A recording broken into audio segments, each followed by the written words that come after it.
Salamat po, salamat po. Okay na yun. Hindi kami na kumaw. Magandang hapon po. Ano po nagaganap ngayong araw dito? Magandang hapon po. Kami po ang Alpha Kappa Rho Apollo Chapter, kasama po ang buong Pasig City Council. Kami po ay nandito at naghahanda upang magbigay ng simpleng regalo at simpleng pamerienda sa mga bata dito po sa Pasig. Sa tulong po ito ni Ate Sara at ng St. Gerard Foundation. Ano pong pangalan po ulit natin mo? Sorry. Ako po, Rosie po. Rosie po ng Apollo Chapter. Ma'am, tanong lang po namin ma'am, paano po kayo nagkaroon ng ganito ma'am? I mean, the request process. Ang Alpha Kappa Rho po talaga ay palagi po talagang sa set up po ng mga charity events. Ganito, mga feeding at mga bibigay po ng food pack sa mga bata kadalasan. Sa tulong po ni Ate Sara, naisa katuparan naman po itong simpleng event na aming plinano. Kasama po ang aming chapter at ang Pasig City Council. Is this the first time po ba na ginawa niyo po ba ito? And ano pong reason bakit ito? Hindi po ito first time. Actually, maraming beses na rin po kaming kumbaga, opo, maraming beses na rin po kaming event ng ganito at nagbigay ng mga simpleng regalo sa mga bata. Wala po kaming nakukuha dito.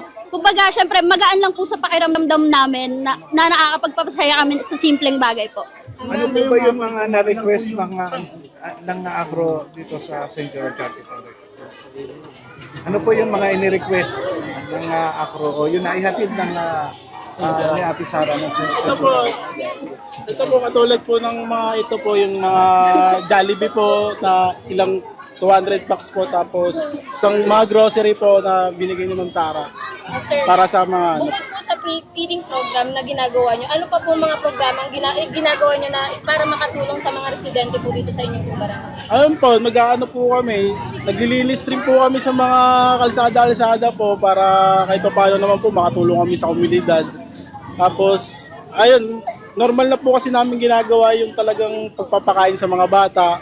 Halos buwan-buwan naman po namin ginagawa po to.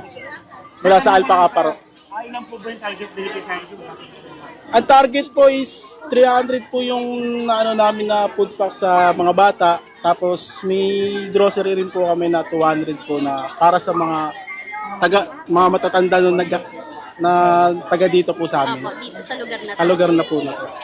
Sir, nakita naman po natin no, na parang pinagsanib po ang ibang chapter, tapos itong chapter na to.